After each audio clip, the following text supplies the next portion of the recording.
Maharshi's Global Family Chat. News of rising invincibility around the world. This is the news everyone needs to understand how the trends of time are changing towards peace and prosperity. Maharshi's Vedic technologies, transcendental meditation and its advanced program Yogic Flying are being implemented globally. Just the square root of 1% of the population practicing yogic flying together in a group is enough to raise the levels of harmony and coherence in the collective consciousness for the whole population. Enjoy the news of enlightenment dawning for every individual, invincibility for every nation, and peace for our dear world.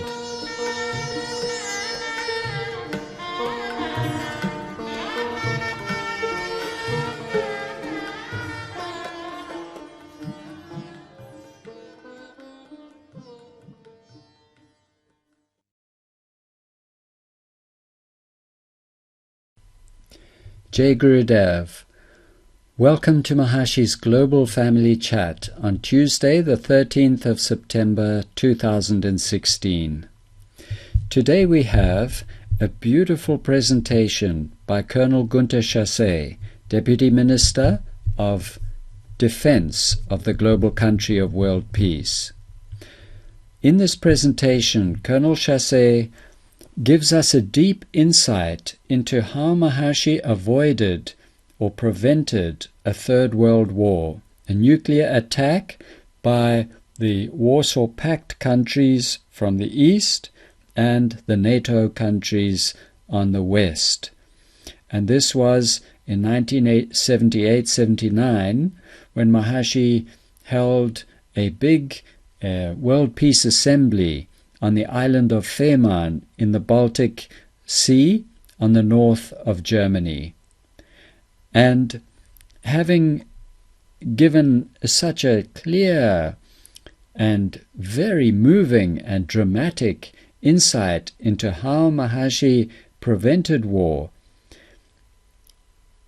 Col Chassé underlines our role and our responsibility as siddhas and meditators in maintaining the coherence, the underlying harmony in the collective consciousness in Europe and throughout the world, to prevent any further war or violence or bloodshed or problems. That is our role in the world, and this is the purpose of Col Chassé's presentation, to enliven this reality for all of us so that we take our responsibility very joyfully and go ahead and create the groups of yogic flyers necessary to ensure a peaceful future for all generations to come for the whole world. So let's go ahead now with the beautiful presentation by Col Gunter Chassé. Jai Gurudev. We just heard from Maharshi that in the vicinity of yoga, hostile tendencies cease to exist. And we all can be very happy, we all can be very grateful to Maharshi that we are living now in this longest period of peace Europe has ever witnessed. And I would like to show you today how Maharshi changed, how he was involved in creating this unity and peace and coherence in Europe, which Europe never has seen before. I want to show you specific activities, and I will focus on the situation of Europe. Of course, he was active around the world, but especially we are interested, since this is Invincible Europe Day, in the development in Europe. I want to point out two highlights. First, how he prevented an imminent military confrontation between Warsaw Pact and NATO in 1978, 1979, in the winter of these 2 years. And the second point I want to highlight is the fall of the Berlin Wall, and what was the reason why, due to increasing harmony, coherence, and unity in collective consciousness, finally, the division, the long-lasting division of Germany and of Europe came to an end. I have prepared several slides. Please, video, show the first slide. It all began with Gurudev, which Maharishi said that Gurudev had cultivated silence and peace for more than 70 years in the deep forests of India. And he spent his time bringing this silence to the loud and noisy world which needed silence very urgently. So in 1944, Gurudev created a Mahayagya, and this was 1 year before the end of World War II. About 2,000 Vedic Pandits were reciting Vedic texts in New Delhi for 10 days under the leadership of Gurudev. And in May 1945, World War II ended. After Gurudev, Maharishi took over the torchlight from his master, and he found a world which has changed just after World War II from a hot war to a cold war. And the world situation was like this. Let us look at the world map. The world was divided in two hostile blocks, a communist East bloc with the Soviet Union as a superpower, here indicated in red, and a capitalistic West with the USA as the superpower and the leader, indicated in dark blue. We also see light blue and light red areas in the world. These indicate the influence of the NATO or US in light blue, and the influence of Soviet Union and Warsaw Pact in light red. And then you also see some axes in some different countries, red axis and blue axis. These indicated that either the Soviet Union was trying to overthrow the regime of this country, or when it is a blue X, that the United States tried to influence the government of that country. So in this time we had a lot of wars going on in the world, which were actually wars between the East and West, US and Soviet Union, but not directly between these two, but in other countries. Let us look at the situation in Europe. An iron curtain went through Europe and Germany from North Norway to East Turkey. It is the line of the blue area towards the red area. More than 1 million soldiers were stationed on both sides of this iron curtain, most of them in West Germany and East Germany. Further to the east, we see another almost 3 million soldiers in the Soviet Union at that time. This was the largest concentration of weapons in the world, including nuclear weapons, on the soil of East and West Germany. Also, now we see Germany divided in East and West Germany, and on the East German side you see this blue circle. This is Berlin, the capital of Germany, situated and located in East Germany. And West Berlin, Berlin was also divided in East Berlin and West Berlin. East Berlin was taken by Soviet Union under communist regime, and West Berlin, an island surrounded by communism, occupied by France, Great Britain, and the United States, so they were oriented to the West. And a wall was going through Berlin, separating families and friends for almost 30 years. The United States and Soviet Union, NATO and Warsaw Pact were standing face to face on either side of this wall. And also in many trouble spots around the world, which I have indicated already before. In 1978, Maharishi started a most spectacular peacekeeping mission. It was the year which began to change the world. Maharishi sent groups of yogic flyers to trouble areas around the world. And this is the only time that I want to mention the world outside Europe, because it's important. About 1,400 yogic flyers in groups of 30 to 400 he sent to Central America, South Africa, to the Middle East, to Iran and Southeast Asia, to re-establish peace in this area. And in many parts of the world, at that time, people could see that violence and negativity decreased. In 1978 was the start of changing trends towards peace and cooperation in the world, especially between the two superpowers. And we go back now to Germany, where NATO and Warsaw Pact were facing heavily armed.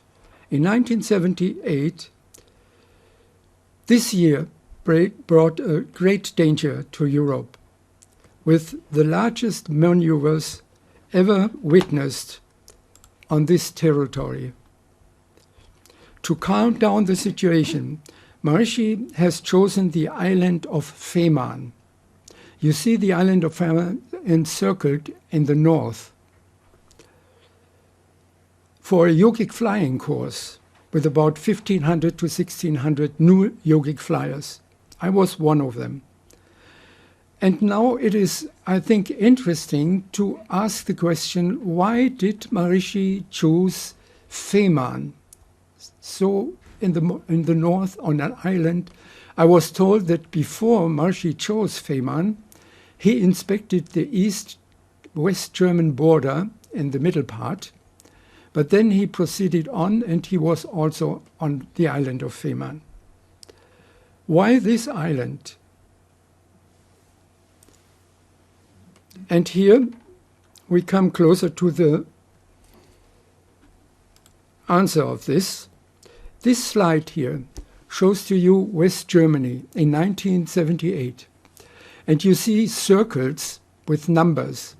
These circles indicate maneuvering area, military maneuvers. Altogether in these 6 areas from north to the south, about 500 soldiers involved with all their machines, their weapon systems and vehicles in 1 year in September. And in the same time, maneuvers at the same large extent in East Germany. Never before was such a concentration of military maneuvers in 1978. And this was the time when Maharishi started this course with these 1,600 new yogic flyers on the peninsula Fehmarn. Now we want to go back to the insula of Fehmarn and look the location. You can see now on the right side we see the Baltic Sea. Yellow area, this is Denmark with these islands. And you see below Denmark on German soil, Fehmarn. In order to go from the Baltic Sea to the Atlantic Ocean, you have to pass through this passage in Danish waters. So these approaches, they call it Baltic approaches, these approaches were under NATO control. And this is a very highly strategic area, because we can assume if Warsaw Pact wanted to use in a war their fleet, they have to go from the Baltic Sea through these narrow passages, which were under control of NATO, to reach the Atlantic Ocean and then unfold their power there for a war. So this was very strategically very important, and Maharishi chose exactly this point, and we will later see again why this Fehmarn Island was chosen. On the next slide, we see a closer view. You can see this narrow passage, the ship passage, where all the ships have to pass through when they go from the Atlantic Ocean into the Baltic Sea, or vice versa, the island of Fehmarn, and in the north, Norway. So all these ships had to pass very close to Fehmarn.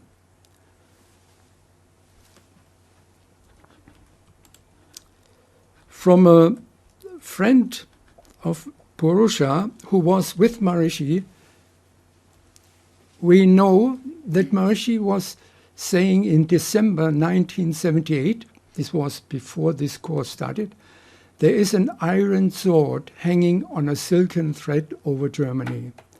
Every meditator of Germany should go and learn the cities and yogic flying in the course organized in Fehmarn. So 1,500, 1,600 young people learned yogic flying, and we had a special program, a special routine. It was not so easy to organize with 1,600, but we had a special routine, and this routine included also daily reading Vedic texts in German, 9th and 10th mandala, again and again and again and again, in addition to our meditation and our yogic flying, which we just have learned. And suddenly the temperature was very warm, unusual warm at that time. It was about 10 degrees when we started the course. And when the first people got their yogic flying technique and we started flying in groups, suddenly the temperature dropped very severely below 0 centigrade, very deep. And it started snowing. And usually it snows a little bit, 2-3 hours, and then it stops. But it started snowing, and it was snowing and snowing, and it didn't stop snowing for 1 day, 2 days, 3 days. And at the same time, with the very cold temperature, we had strong winds, and the area is very flat. So the strong winds with the snow caused that there huge snow dunes were piled up on the roads and everywhere on the country. And as I said, the temperatures were very, very low, that everything was frozen in the vicinity. So this situation looked like this. This is a picture from East Germany, deep into East. And this situation with the snowing and the cold started in our area and spread concentrically over northern Germany, East Germany, into Poland and Denmark. The whole area was covered with snow and snow dunes like this. This is the main highway from Hamburg to the north of this peninsula to Denmark, Jutland, and it would have been used for military movements. But you see, it was impossible, and people had to stay for some days until they were rescued, and there were even a few casualties.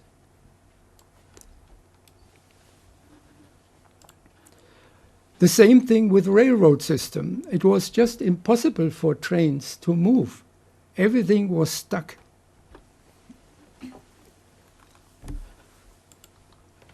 And now, a very important picture. The Baltic Sea in this area was frozen. And I have told you how important this passage is for the Warsaw Pact fleet to go from the Baltic Sea into the North Atlantic. And I have heard that submarines were frozen in this narrow passage. There was impossible to move for military powers or for military forces, impossible to move in the sea, at land or in the air. All the air bases were completely covered with snow. No aircraft could start or land. It was just stopped. Everything, the whole life, public life was paralyzed during this time.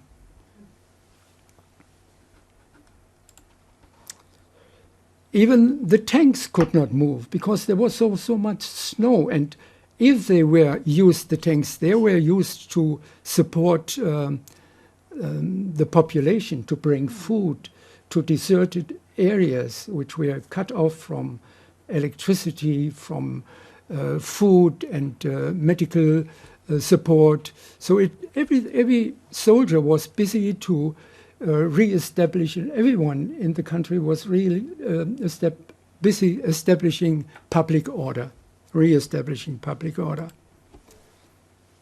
Here we see soldiers very fast in East Germany, almost at the border of Poland, and you can see how far the snow reached, and they were trying to get the snow out of the railway station.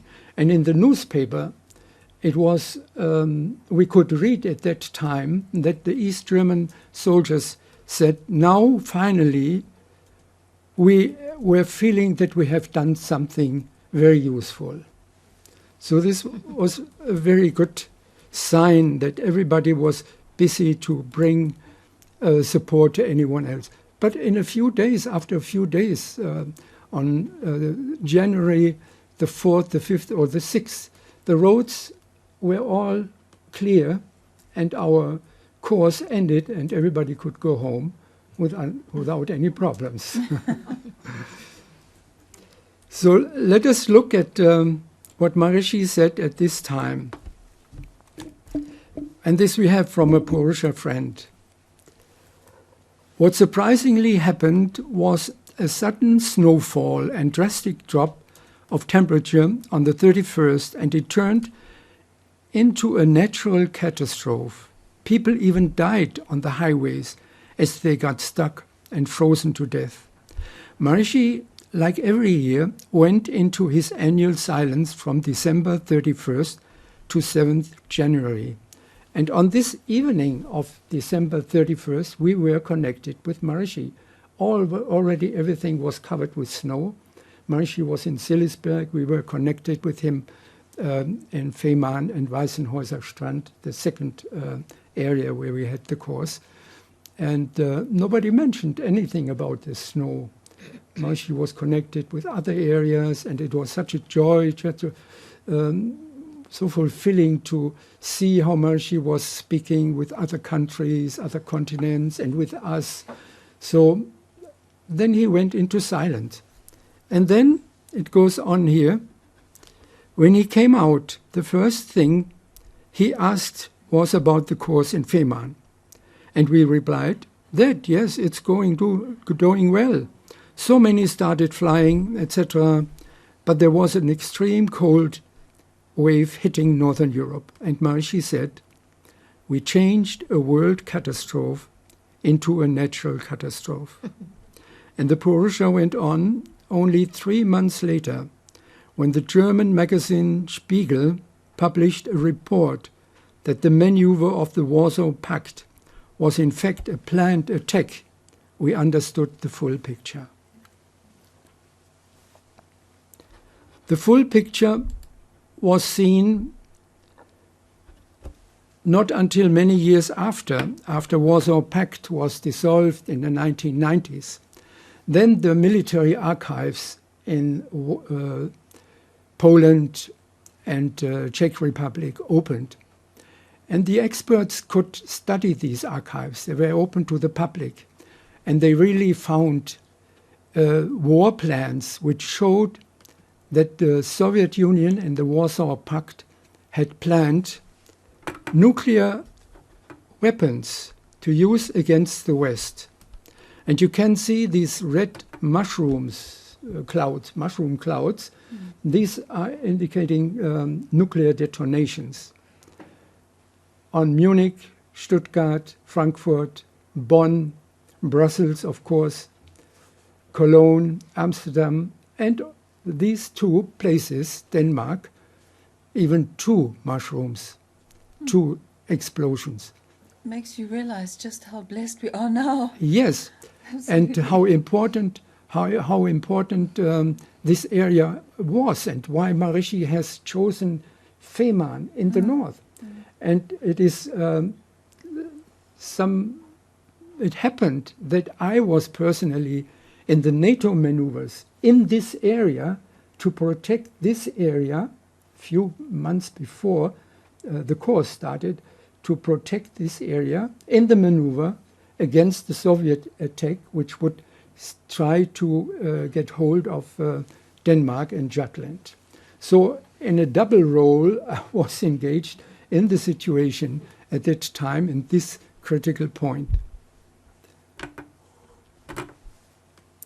Now we can see also that years later, when these archives came open, that like Frankfurter Allgemeine was publishing these plans, and they saw that Soviet Union had really planned a nuclear war against the West, and NATO never expected such a nuclear war. Also in the British Guardian, people could read that, and it confirmed that Soviet nuclear preventive attack was planned on NATO, which came out from Polish archives. Now let's go back to the camera for a moment. So in the beginning of the 1980s, this is now the development after this situation from 1978.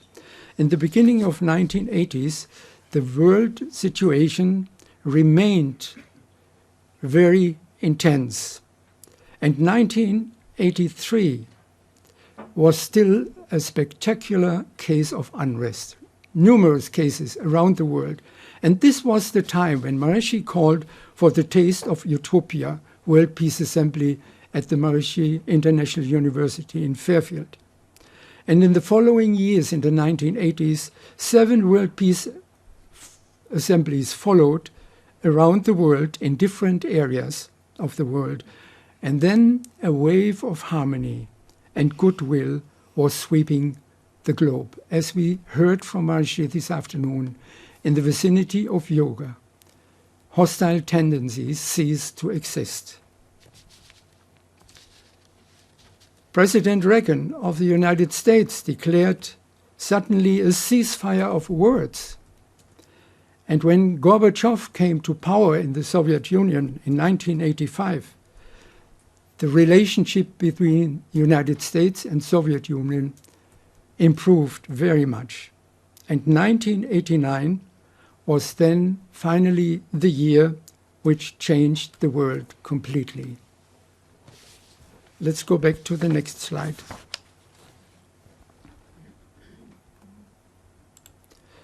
Germany was still divided in 1998, 1989. Still divided, as we saw it before, East and West. Also Berlin was still divided. No change so far, just an atmospheric change. And then Maharishi created a Sattva group in Berlin and Germany. In 14 centers in West Germany, a Sattva group which performed groups in different TM centers they performed a special program which was prescribed by Maharishi, and each participant had to confirm that they would participate every time in the morning and in the evening. It started in September. In this year also, in October 1989, Maharishi started the Taste of Heaven on Earth Assembly with 4,000 course participants at Maharishi University of Management in Fairfield. We had in the world the Purusha groups, we had the Mother Divine groups, we had many, many siddhas and meditators around the world. And at that time, we had 7,000 Maharishi Vedic Pandits in Maharishi Nagar, New Delhi, performing Adi Rudra Abhishek 3 times a day. And of course, the world had Maharishi's great unifying power. He was the greatest unifying power in the world. Here we see a picture of the Sattva group of Berlin. And this whole influence of Sattva, of yoga and yajna create a situation where the East Germans started to demonstrate each Monday in the big city of Leipzig for a free East Germany. And they proclaimed, we are one people. Now you see the map is already, the map shows already East and West Germany together. But this was a time where it was still separated. Yeah? And they expressed exactly what Maharishi has created, unity. We are one people in the East and West. This was the force of unity, which was enlivened from the source of all unity, from the unified field by all the yogic flyers and the meditators. And then, finally, on next slide, on November 9,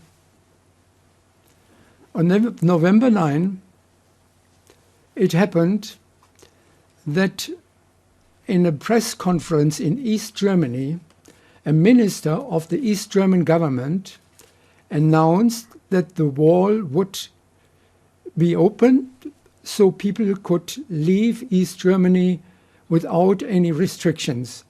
Before they could not do it.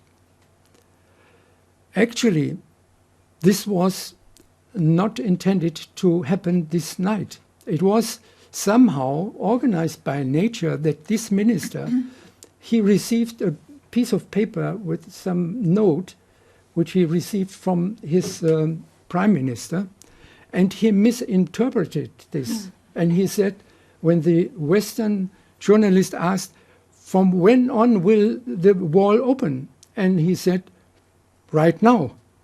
But this was not foreseen. It was meant next day or the day after, but not at the moment. So people were listening to this press conference everywhere and started East Germans running to the border, running to the wall. And the soldiers there, they were just overwhelmed by the atmosphere, by the desire that these East German people want to go through the wall, and then the wall opened. They just opened the gates, and the East Berliners poured into the West Berlin, and this looks like this, like people were overwhelmed with joy and tears, and next day we could see the young people were dancing on the wall. The wall was already history, or the meaning of the wall was already history. In front of the Brandenburg Gate, it is a very great landmark for Germany. It's the symbol of German unity. And at that time, it was located in East Germany. So this was the point of no return. The wall was open. People could go from the east to the west, from the west to the east. Of course, there were, at that time, only few holes where they could go through, but later on, the whole wall disappeared, and East or Berlin as a whole is completely changed today. Now in the following years, this was in 1989, in 1990 we had the reunification of Germany. Then we had the dissolution a few years later of the Warsaw Pact. The countries, the communist countries, regained their independence from Soviet Union. Now they were sovereign states, and Russia became the only state, and all the other countries which belonged, except Russia, to the Soviet Union, they were independent. And also the whole atmosphere under Gorbachev in Russia changed completely.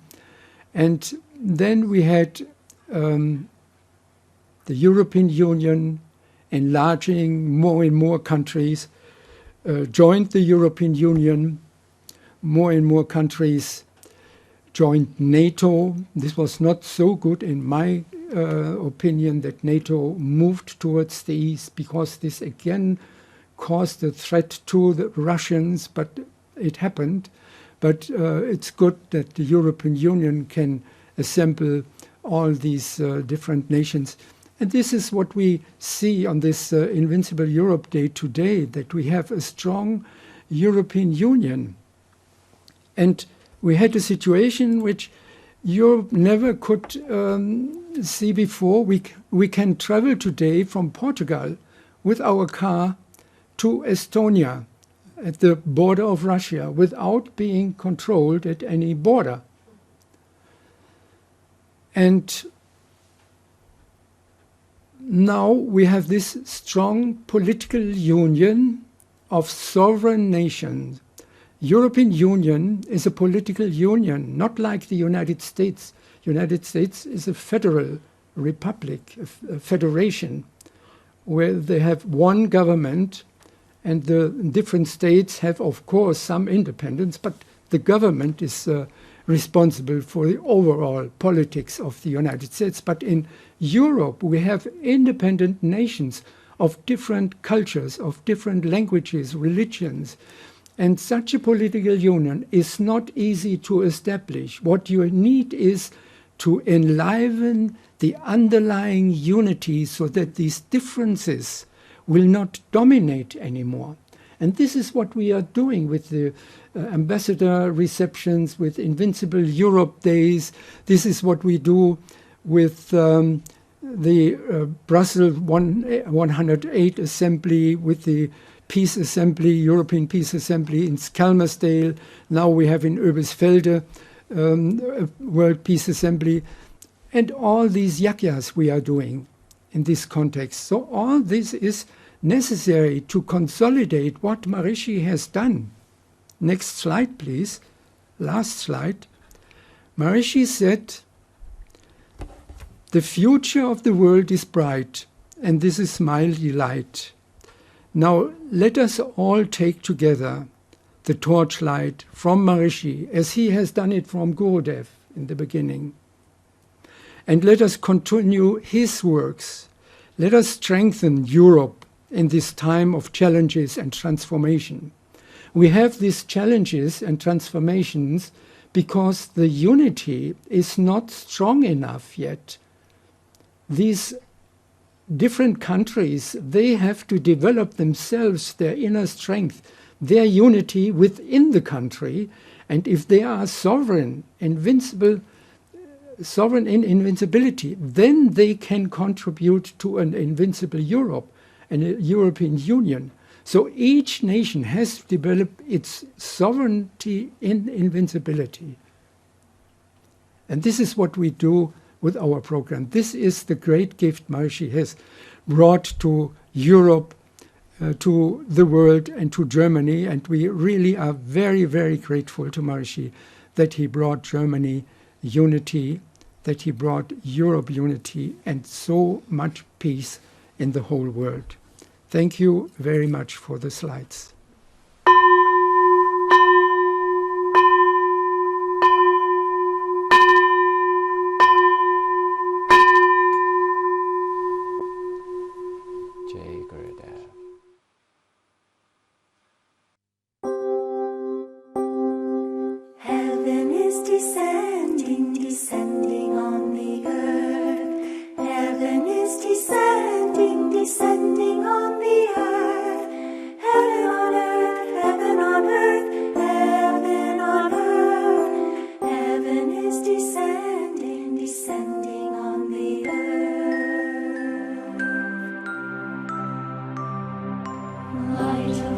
is bringing heaven on earth. Guru Dev's grace is bringing heaven on earth. Heaven on earth, heaven on earth, heaven on earth. Light of God is bringing heaven on